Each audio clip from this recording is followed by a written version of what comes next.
Welcome, folks, to the SAK Show, proudly brought to you by MacCoffee. Have you had your MacCoffee? Today on the show, I speak to a very, very special person. Yes, he gave us one of the biggest hits in 2004. I'm talking about the film Murder. He also featured with Salman Khan in Jeho, and he's done so many other movies. He's a DJ, he's an actor, he's a model, and he was also in Big Boss. I'm talking about Ashmit Patel. Let's talk to him.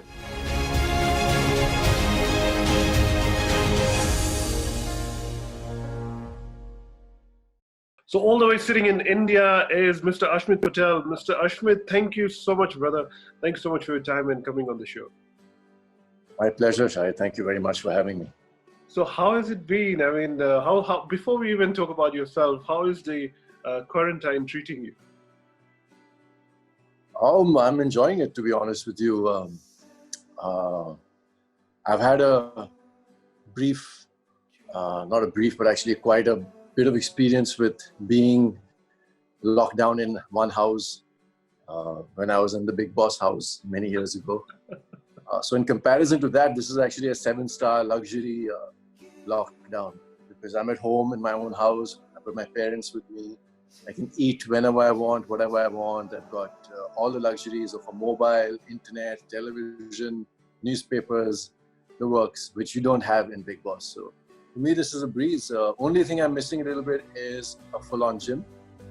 I have a few dumbbells, but not a complete set of dumbbells, which I would have liked. But other than that, I'm enjoying this time off, to be honest. Awesome. So let's take our viewers a couple of years back. How your career started, and I believe it was all when you were an assistant director to the Butt camp. You were in the Butt camp initially. That's right. So share with us. Actually, I became an assistant director because I wanted to get more experience after doing an acting course. My aim was to be an actor. So after doing my acting course, I felt I was still raw and I needed more experience, which is when I spoke to Hrithik Roshan. And I asked him for some advice, and he suggested, since he had assisted as well, he suggested that I should maybe assist. And I asked his dad, Rakesh Uncle, who's an old friend of my dad's. My dad and him were in school together. But at the time, Rakesh Uncle was not working on any project, so he suggested, looking at some other people, because it would be a while before he would be working on a new project. So that's when I got introduced to the Bhatts, and through Vikram Bhatt, and assisted Vikram Bhatt on a number of films. And at that time, he was really, really busy doing I think 6 or 7 projects simultaneously, shooting for 2 or 3, scripting a couple of them. One of them was in pre-production, a couple of them were in post-production. So in the span of 8 to 10 months, I got to learn so much from scripting to all of it, to the end. And it was like an intense course in filmmaking.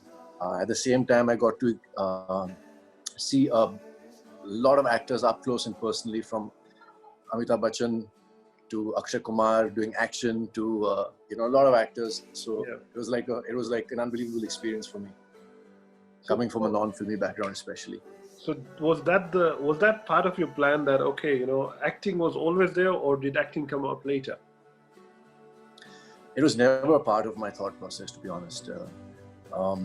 Growing up, as you probably know, in India, it was a belief that if you have a family business and you're a boy, you will take over the family business. And me being the only son, it was a given that I would be taking over the business. And all my education, from school to college in America, was all geared towards business. I did my degree in business administration from the University of Texas in America, and I came back immediately. Didn't get any work experience in America because my dad wanted me back ASAP to work with him. So I never even thought that acting was an option. But when I got back, my sister was already shooting for her first film, Kaho Na Pyar Hai, with Hrithik at the time. And I got to visit her on sets on Sundays when we had a day off, when I had a day off. And I got to understand that, filmmaking is not as simple a process as I'd imagined. It's quite intricate.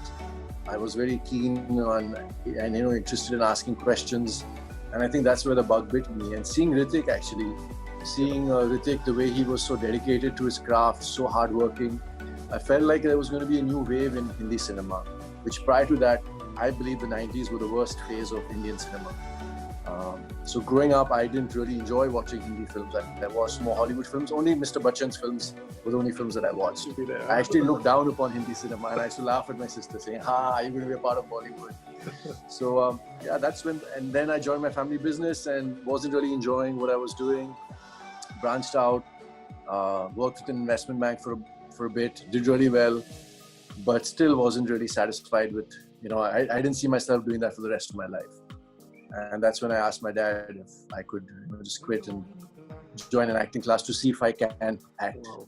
I did that. So you actually went for acting classes and you went to an acting school. Oh yeah, for sure I did. I mean, I didn't want to take the jump into acting without having some experience and some idea of what acting entails. I had to know for myself whether I can act. So yeah, that 6-month course with Professor Roshan Taneja, who is in India the Baap of acting, like the godfather of acting institutions, for sure. He was a great help. I did the intense course, which was 6 months, not the crash course that most star kids do. They do a 3-month course and then they get into films. For me, I didn't think that I was not from a film background. Never thought about acting before. Yeah. I'd done one play in school. That was about my only experience with acting. So yeah, at the end of the course, I figured that I can act, and Professor Taneja gave me the confidence as well. He said that if anyone from this class will make it, it will be you. So wow. That was a big confidence booster. That's amazing. So the first major breakthrough, which was your first major breakthrough, the major success of yours was of course Murder, right? Murder was the first successful film. So I would consider just being signed on by Mahesh Bhatt for 3 films as the major success, because as you know, he's launched a lot of actors, but he's very selective about who he launches. And if you see his history of the actors that have come out of Vishesh films, all of them have gone on to do really well. So I took that as a first sign that okay, I'm on my way now. Signed me for 3 films. The first one was directed by Vikram Bhatt. A very good film, an interesting character. I played a great character actually, a hero and an anti-hero mixed together. So the hero and the villain was one, which was a bit of a gamble making your debut with a film like that. But I always thought that doing something different would be the right way to end it. It was not a typical launch with the fanfare and the 5 songs. It had songs. I had the hero element. I had action, but it was a completely great character, more like a Bazigar, Shah Rukh Khan's character from Bazigar. So I thought it was a good choice, but unfortunately the film didn't do well. But great songs, great music, as all Bhatt sub films have. Yes. So, coming back to playing the role, it was the official remake of Unfaithful, and you were playing the role of Richard Gere, the Bollywood version. I mean, he's iconic. Getting into that role, being a newcomer, that pressure. Tell us some more about that. So the second film, there was a lot of pressure because Imran Hashmi, myself, and the director Anurag Basu had done 1 film each. So had Malika Sherawat. Yeah. All of us had a first film that was a disaster. Malika's film was in the news because there was that 17 Kisses was the first time that a Bollywood film had a lip lock that. I think films had lip locks before that, but not as many as Malika's film had. So there was a little bit of buzz around that, but it was not considered a blockbuster. Nothing nowhere close to that. So there was a lot of pressure on all of us that this film has to work for our careers to take off, or it might just be a full stop for all 4 of us. And being a remake, it was obviously modified for Indian taste. There was more of a emotional melodramatic element added to it, which I thought the script was very well adapted to Indian taste and to the Indian landscape. But you can't work under pressure. So I put all that aside. I did have one conversation with Imran about it, and we both said the same thing. Like, this is it. Let's put in 100%, and whatever it is, leave it up to the Almighty. And if we're meant to be, it will be. And it turned out to be a cult film. Even today, people look back and think that, wow, this was done way back in 2004. and now people are looking at it in a different way, and it was the biggest hit of that year. It gave us all the boost that we needed, and that's the reason I'm doing this interview with you today. It's because of Murder, I believe. No, it was. I mean, even your acting was brilliant in that. For a newcomer, as I told you, to perform like that, it was quite matured, and it was very dark at the same time. That was brilliant. Yes, thank you for that compliment. In fact, I'll tell you a funny story about it. When I was narrated the script by Anurag Basu, I was sitting in Mahesh Bhatt's cabin, but Saab wasn't there. But Anurag narrated it to me, and I was like, okay, so this character, I'll do this, and Kunal will do it.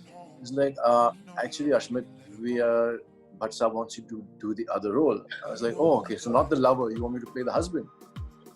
And I was like, okay, but physically and everything, just my whole, I just felt that would have been a better fit.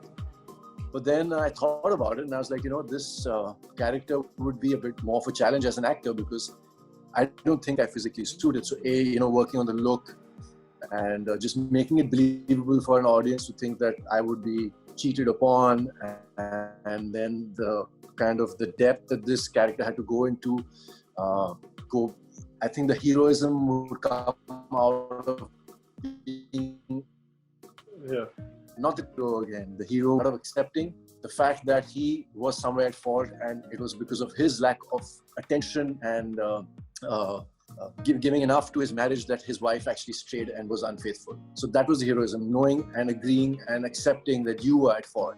So a new age kind of heroism for an Indian man especially. I thought that would be a big challenge, especially at a young age. I think I was 24 when I did that, and being married, having a child that was 6 or 7 years old in the film. Marriage was nowhere even in my thought process, yet having a child. So it was a challenging role. Then after that, a lot of other films came. Intiha was one of the big ones. Intiha was the first one, actually. It didn't work, unfortunately. There was. I personally liked it. It was a different story. Yeah, exactly. Good film, great music, but there was a bit of a problem with the promotions. There was, there was a buzz about it. Initially, the promos were put on air, and then there was some kind of a dispute between Vishesh Films and T-Series. So they pulled the promos off air. So we got only a 2-week promotion, and then a few days before the release, they started promoting again, and that's it. So we didn't get proper promotion. People weren't even aware that the film is released. So I think that's where the film took a beating. It was unfortunate. Because everyone who now goes back and watches the film, they're like, surprised that it didn't work, because the music was also really good. It's better than some of the content we're getting right now. For sure. So what happened next after that? I mean, we saw you in a couple of movies. You came on and off, here and there. A Fight Club was there. You were there doing some roles and everything, but then it kind of like faded.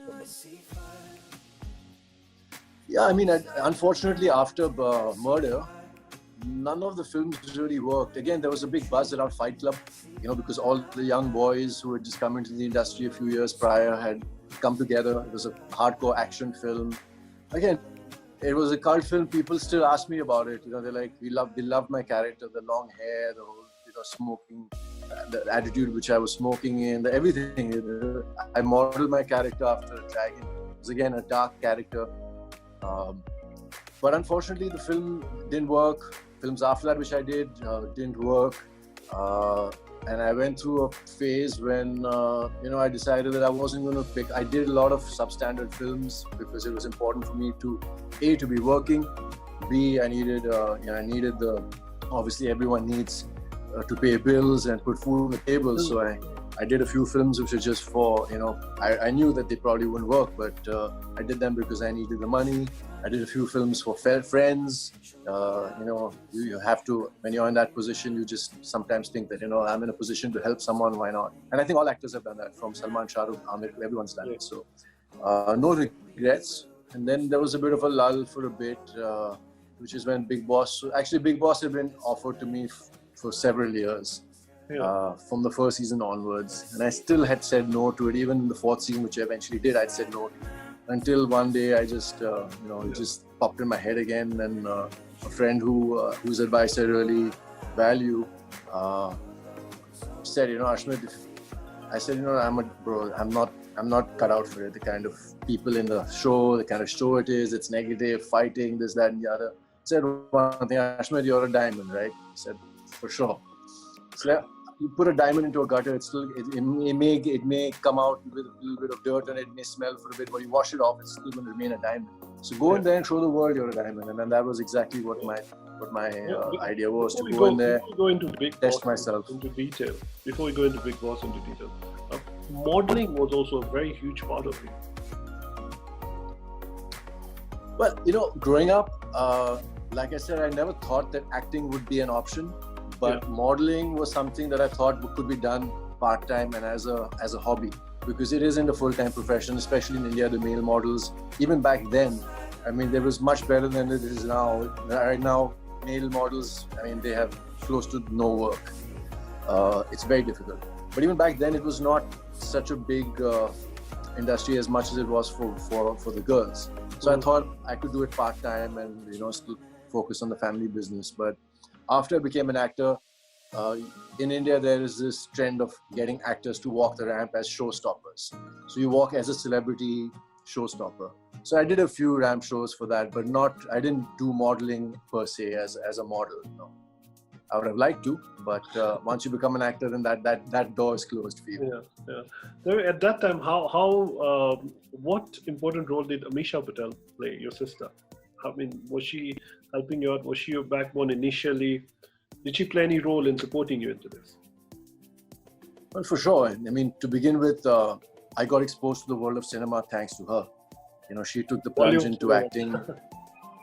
And so I give that credit, to her, because if she hadn't, I would never have known what the world of cinema is like, and I would never have even thought about becoming an actor.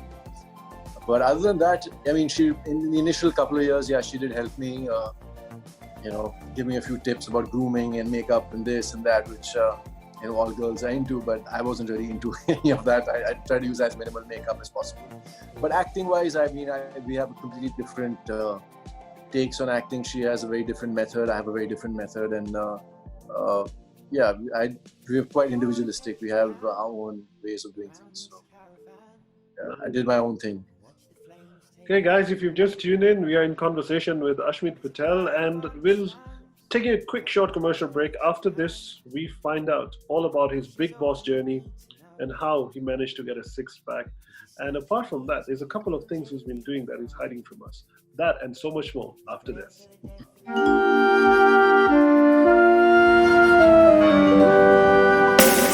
Irresistible recipe, rich and creamy. MacCoffee Cappuccino di Torino, coffee with Italian character. Hey, welcome back. It's the SAK show brought to you by MacCoffee on Zindagi TV, and we are in conversation with Ashmit Patel. Ashmit, before we proceed, are you a coffee person or a tea person? If I had to pick, I would choose. Although I do have, I like coffee. Sorry, I think the internet just broke. Can you just repeat the answer, please? You would choose? I would definitely choose chai if I had to make a choice. Tea, yeah, for sure. But I do have coffee every day prior to my workout. It's my pre-workout boost that I need. But if I'm just hanging out, enjoying a lazy afternoon, or in the morning if I'm not working out or I'm watching a sunset, I would go with the chai, the masala chai. Okay, so Big Boss has been offered to you so many times and you rejected, and finally, after hearing a very close friend's advice, you took it. Tell us your Big Boss experience. I think you finished number 3 in the Big Boss, right? Yes, I was a finalist and ended up second runner-up. The experience was fantastic. I mean, difficult as one can imagine. I mean, now we're all kind of getting up and cooped up in one house for months on end can be like.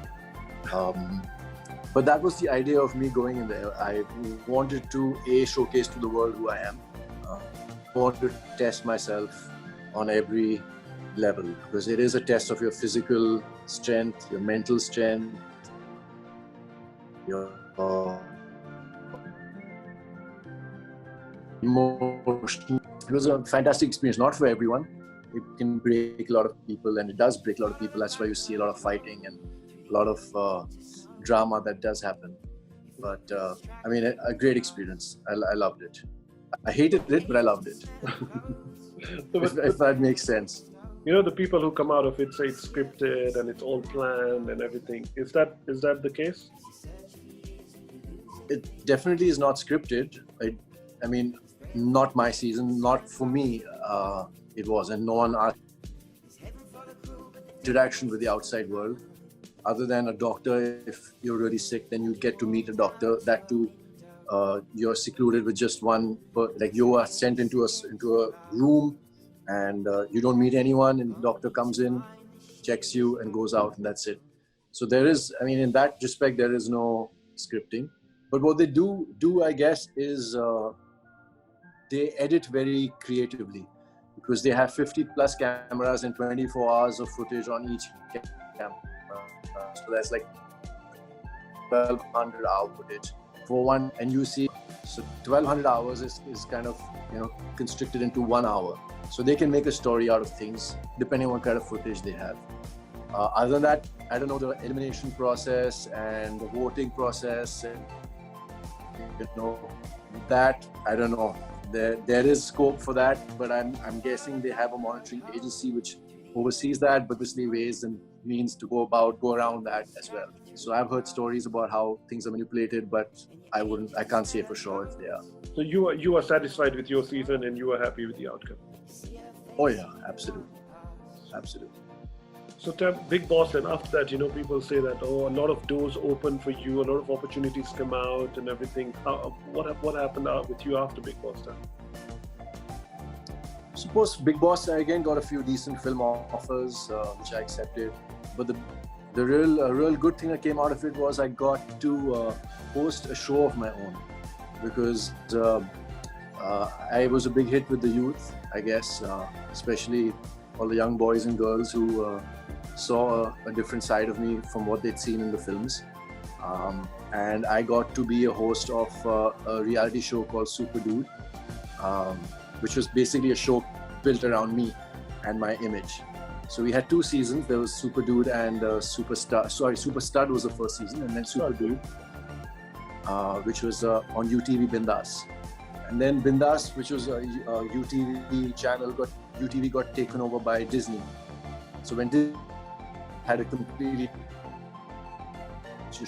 rap, had it not been taken over, the shows they were very, very successful. We would have had a 3rd and a 4th season and a 5th season, I'm sure. So that was a good experience, and being a part of a reality show where you're not a contestant but actually the host, and the whole and soul of it was a great experience, and I enjoyed it thoroughly. Nice. Then we started seeing six packs, and I mean you've always taken care of your body, but I think this became a bit too serious then after a while. I actually from my first film onwards, I had a ripped 6-pack, and when the initial promos came on of one song, I got a call from Hrithik saying, "Dude, you've killed it," because Hrithik had set the standard, right? He was the gold standard for body. I mean, his arms and his everything was just incredible.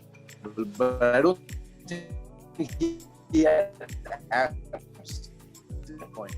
I don't have abs in the industry. And then the second film, Murder, there was that scene with Malika in the shower, which was, I was completely topless and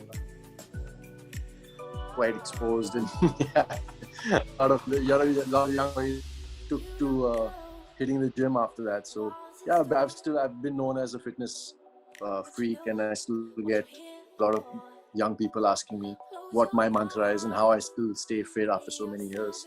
I think the answer to that would be just consistent. Just be regular, be natural. Don't resort to steroids. Those are shortcuts which you don't need. Put in the hard work, basically. So you've always been into fitness, but you never wanted to take fitness on another level, like go into coaching and training and all that. Bro, to be honest with you, I was very athletic in school, and I played almost every sport, but my favorite sport was rugby. And I was a school rugby captain. And after finishing high school, I had the summer in between high school and going to college in America. So I started training with the India rugby team. Wow. And I actually hurt my knee that summer, which is when I started hitting the gym, because I couldn't play competitively again. And ever since then, because of my knee, I haven't stepped back on a field to play any sport at a competitive level. But had I not hurt my knee, I would probably have taken up some sport or the other, because I was really good with racket sports. And in college in America, I did start playing racquetball again, because my knee, I kind of did a lot of physiotherapy for it, and it was kind of okay. And I started playing with the University of Texas, and I actually ended up being really good at it. I never played the sport in my life, and I think I beat the third seed once. And I thought that, had I taken it up earlier and had I had the opportunity, being an international student was difficult to come in at that point. Then again, I'm on a scholarship and play for the university. I would have had my knee been okay, I think I would have been. Nice. I would have taken up a sport maybe. Then tell me, all of a sudden, Ashmit Patel becomes a DJ. I was like, wow. I mean, was it something as a child you always wanted to become a DJ, and you said, "Abhi kar lete." Yeah, as a teenager, I used to go to Goa. Goa is my favorite getaway. It's this beach place in India, which is it feels like an international destination, but it's in India. It's not like India at all. You have people from all over the world there. I don't know. Have you been ever? I don't know if you've had the chance to come to India and go to Goa, but I'm sure you've seen pictures and you've heard of it. So they used to have these crazy underground rave parties, all in the outdoor. Like you wouldn't even know where the party was. You would have to hear from people. There's a party happening there. They had weird names. It was like the names were like Hill. You would have to actually stop your car in the night or your bike, turn the engine off, listen to the sound of where the music is coming from, and find these parties. So I'd go and I would dance. I love dancing. I love psychedelic trance. But then eventually, I'd be the one in front of the speaker dancing for hours on end. But I would keep looking at the DJ and being like, I wonder what the feeling of being that guy is, because here I'm having a great time dancing, but he's over there making all of us dance. And there were like 1,000 people there dancing, 2,000 people sometimes. So I always had this in the back of my head that one day I will be that guy. And lo and behold, in 2014, post Jai Ho, Jai Ho was this film I did with Salman Bhai. I thought that, I'd get a lot of good offers after that, but I was not getting the kind of offers that I expected. And I said, I'm not going to do anything substandard now again. I want to wait for something really good to come around. And waiting got a bit monotonous, and I got antsy, because being a creative person, you need to put your energy into something. So that's when I decided that I'm going to put my energy into music and becoming a DJ. I took that summer, the summer of 2014, a friend of mine from Canada, who lived in India at the time, he taught me how to play, and within a few days, actually 2 or 3 days, I picked it up. And within less than a month, I did my first unofficial gig. And then my first gig was later that year in Goa. Wow. As a matter of fact. Wow. That's like a fairy tale come true now, huh? Yeah. So it was in Goa at one of the best clubs at that point. And I got the second best slot. Obviously, you DJs who were even wondering how the hell I managed to get the second best slot, because it was the best club, open air club in Goa at the time, and on that day it was the club to beat. It was we called Wicked Fridays. That Friday nights over there were no other place in Goa. Every other place would be empty. Everyone was there, so it was a great start, and I couldn't have asked for a better beginning.